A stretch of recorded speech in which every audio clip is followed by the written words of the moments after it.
Siapa dia yang pandai memandai cakap pasal kes arwah Zain Ryan ni ada bukti forensik berkenaan dengan air mani ni? Pandai-mandai aja. Kalau malas nak baca pun, at least dengarlah video ini.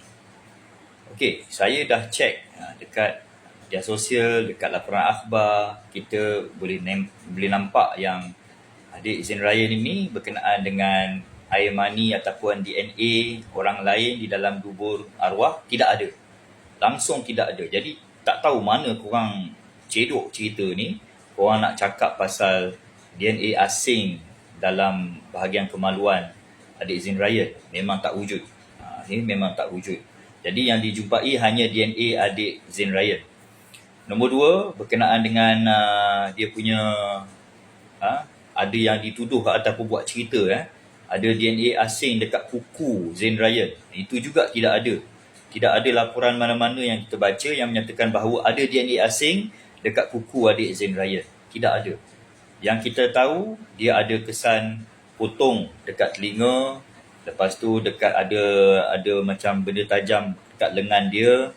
Lepas tu ada kesan strangulation ataupun cekik leher dia yang menyebabkan kematian. Jadi satu lagi yang korang kena tahu, mayat tidak konsisten dengan seolah-olah dia telah dibunuh dekat tepi sungai. Tetapi kalau benarlah dia ni dibunuh dekat tepi sungai, sudah tentu badan dia konsisten dengan trauma yang berkenaan dengan ialah pokok ke tanah ke apa ke pada badan mangsa. Dan satu lagi saya nak bagi tahu, ada orang masukkan sesuatu dalam mulut, rongga mulut adik Zain Ryan. Katanya macam daun pokok lah, daun pokok dekat hutan. Tak tahu apa tujuan dia.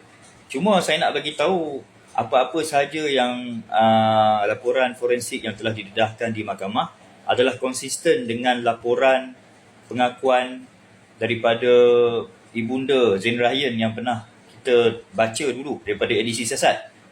Dia berkenaan dengan gambar-gambar pun telah dibongkarkan sebiji. Jadi macam memasukkan sesuatu dalam dubur pun ada, dan benda kesan cekik pun ada. Jadi benda tu memang konsisten dengan pengakuan yang telah dibuat oleh ibunda Zain Ryan. Sebab tu kita berpendirian, memang kita pun belajar dalam undang-undang, bukan saya lah, tetapi kita faham yang bahawa apa-apa pengakuan di hadapan IO tidak boleh diterima pakai, not admissible in court. Apa-apa pengakuan perlu dilakukan di hadapan magistrate. Tapi tak apalah, 5 tahun pun 5 tahun, harap insaf.